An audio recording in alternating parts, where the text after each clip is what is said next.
तब कह रहे हैं सूत्रकार, सूत्र बोलिए, विचित्र भोगानुपपत्ति ही अन्य धर्मत्वे।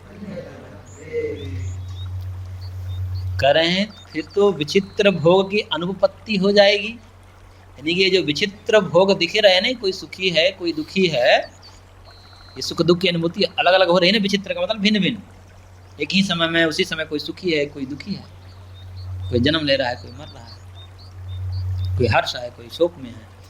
तो ये जो विचित्र प्रकार के भोग है उसकी अनुपपत्ति हो जाएगी, असिद्धि हो जाएगी। क्यों? अन्य धर्मत्वे, अन्य का धर्म मानने पर। यानी कि ये सुख दुख को चित्त का धर्म मानोगे तो फिर विचित्र भोग की अनुपपत्ति हो जाएगी। क्यों हो जाएगी? क्योंकि फिर आत्मा का प्रयोजन क्या रह जाएगा? आत्मा किस लिए है? जब जड़ को ही भोग हो जाएगा, जब जड़ को ही भोग हो जाएगा तो आत्मा का तो कोई मतलब नहीं है। जड़ भोग करता है क्या? अंतःकरण सबका एक ही जैसा होता है और सबका जड़ ही होता है। जड़ अंतःकरण को भोग नहीं हो सकता है, तो फिर ये सुख दुख की अनुभूति, कोई कह रहा है कि मैं सुखी हूँ मैं कोई दुखी हूँ, ये तो होगा ही नहीं, सबके सब जड़ हो जाएंगे। और सुख दुख का भी योग, देखिए सुख एक है सुख दुख, एक सुख दुख की अनुभूति, दोनों अलग अलग है। हालांकि सिद्धांत पक्ष में भी सुख दुख अंतःकरण के धर्म है, लेकिन यहाँ पर बात चल रही है सुख दुख का योग। बार बार योग शब्द आ रहे हैं ना, दुख योग रूपी बंध, दुख योग रूप बंध कहते हैं। मतलब दुख है लेकिन दुख का योग, मतलब अंततः ये दुख अनुभव किसको होता है, तो वहां ले जाना चाह रहे हैं। तो कह रहे हैं अनुभव तो चेतन को ही होता है, क्योंकि अनुभूति ज्ञान चेतन का ही धर्म है। अंतःकरण अचेतन है, उसमें तो ज्ञान है ही नहीं, इसलिए सुख दुख भले ही वहां पर रहे लेकिन अनुभूति उसको नहीं हो सकती। चित्त में भले ही सुख दुख होवे परंतु उसकी अनुभूति उसको नहीं हो सकती। जैसे मिश्री में भले ही मिठास हो लेकिन उस मिठास का अनुभव मिश्री नहीं कर सकती। जब तक कोई चेतन अपने जीवा में न रखे, उसका अनुभव न करे, तो वो नहीं हो सकता। इसीलिए दो होना चाहिए। कई लोग ऐसा कहते हैं कि एक सिद्धांत ये भी है अद्वैतवाद में कि जीव ब्रह्म ही हो जाता है, जीव ब्रह्म ही हो जाता है। तो जो द्वैत वाले हैं, जो जीव ब्रह्म की एकता को नहीं मानते, वो मजाक उड़ाते हैं। कह रहे कि इनके यहाँ तो ये हो गया कि जो जीव है वो ब्रह्म ही हो गया, तो ब्रह्म अपने ही गुणों का उपभोग करेगा क्या? जैसे मिश्री अपने मिठास का अनुभव करती है क्या? मिश्री से कोई भिन्न है तब जाकर के उस मिश्री के मिठास को, अब जीव को तो ब्रह्म ही बन गया, तो ब्रह्म अपने आनंद का उपभोग नहीं कर सकता।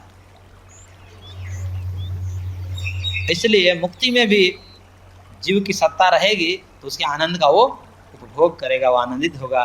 तभी श्रुतियों ने कहा कि रसो वैसः रसो ही एवं अयम लब्ध्वा आनंदी भवति। भगवान रस स्वरूप है, रस का मतलब आनंद स्वरूप है। उस आनंद को पाकर, प्राप्त करके अयम अयम कह अयम जीवः आनंदी भवति, आनंदित हो जाता है। तो उसमें भी कहते हैं कि द्वैत बना रहता है, लेकिन वो इस प्रकार का द्वैत नहीं रहता जिस प्रकार से अभी द्वैत बना हुआ है ना, उस प्रकार से द्वैत नहीं बना रहता है। भेदा भेद वहाँ मानते हैं कि भेद भी होता है और अभेद भी होता है।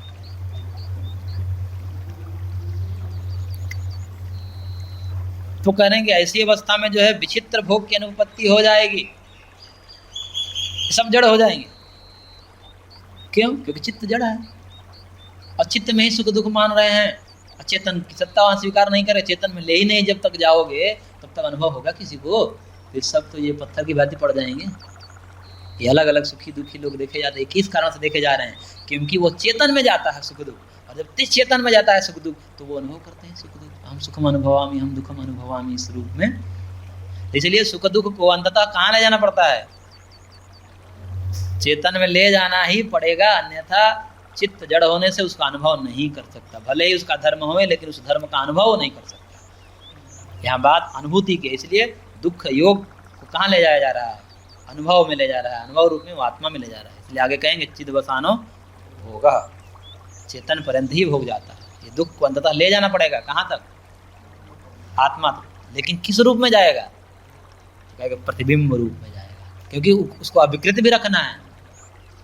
सुख दुख ले जाएंगे तो विकृत ना हो जाए, ये भी ध्यान में रखना है। तो सुख दुख तो उसमें जाएगा, परंतु जिस प्रकार चित्त सुख दुख रूप में परिणमित हो जाता है, सुखाकारकारी दुखाकारकारी चित्त वृत्ति हो जाती है, वैसे पुरुष सुखाकारकारी दुखाकारकारी उसमें भ्रम होता है बस। इसलिए उसका स्वरूप भी बरकरार रहेगा और सुख दुख की अनुभूति हो जाएगी, दोनों की व्यवस्था बन जाती है। हाँ, स्वरूपता वो अभोक्ता है। स्वरूपता वो क्या है? अभोक्ता है। क्या प्राप्त है ही वो, प्राप्त करना थोड़ी है, वहां पर हटाना है। जो आवरण है, जो आवरण है, जो उसको अनुभव में बाधक हैं, मुक्ति अंतराय ध्वस्त करना पर है।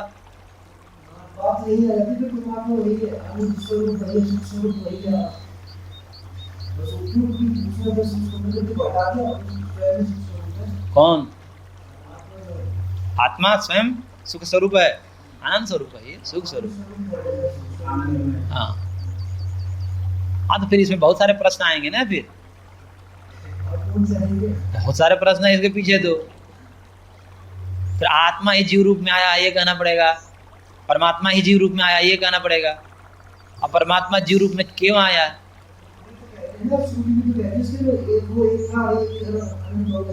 हाँ, किस रूप में? स्वरूप से हुआ। अन्य कैसे हो? तो अखंड है, और श्रुति उसको अखंड भी बताती है, वो अखंड है। और यहाँ पर कह रहे हैं कि वो खंड खंड हो गई, अलग अलग हुई, नाना रूप में हो गई। तो नाना रूप में स्वरूपता तो हो नहीं सकता, स्वरूपता तो हो नहीं सकता।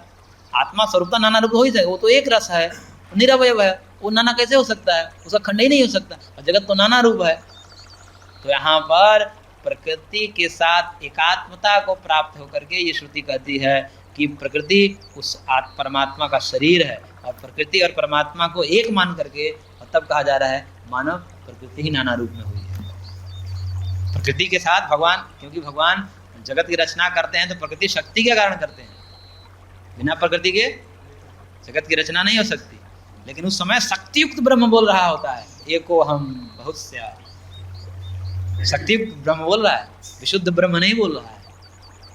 माया से रहित ब्रह्म वो बोल ही नहीं सकता, वो कुछ कर ही नहीं सकता, क्योंकि अहम है ना, हम ही बता रहा है कि हम क्या है, प्रकृति का धर्म। वहां विशुद्ध ब्रह्म नहीं है, उसको स्वरूपता तो खंड खंड हो ही नहीं सकता, उसमें भौतिक की परिकल्पना आप कैसे करोगे? हाँ, प्रकृति सावयव होने से, सत्व रजतम उसके सारे अवयव हैं, तो उसमें तो नाना हो सकता है। तो जो नानात्व की बात है बहुत रूप में, वो प्रकृति के आधार पर ही हो सकता है, पुरुष के आधार पर नहीं हो सकता है। तो उस रूप में नानात्व तो है ही, पर ब्रह्म ही जीव रूप में आया, ब्रह्म ही जीव है, तो ब्रह्म अपने आप को दुखी क्यों किया? तो वेदांत वाले लफड़ा करते हैं, उनका लफड़ा ठीक नहीं है। वो कहेंगे कि अविद्या का कारण है, ब्रह्म भी अविद्या में से युक्त हो गया क्या? क्यों हुआ? अपने अविद्या का कारण ये सब हुआ है। अविद्या के कारण जीव अपने ब्रह्म स्वरूप को पहचान नहीं पा रहा है। जब अविद्या हटती है तो जीव ब्रह्म ही हो जाता है, और जब अविद्या आ जाती है तो ब्रह्म जीव रूप में भाषित होने लगता है। अरे भैया, ये सब शास्त्र विरोधी बातें। एक जगह महर्षि पतंजलि कहते हैं, क्लेश कर्म विपाक आशा यही अपरामृष्ट पुरुष विशेष ईश्वर है।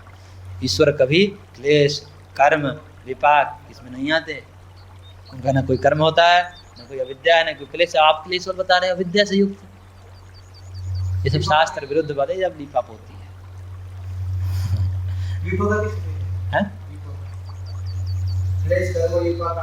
विपाक मतलब फल, कर्म का फल जो है वो विपाक कहलाता है।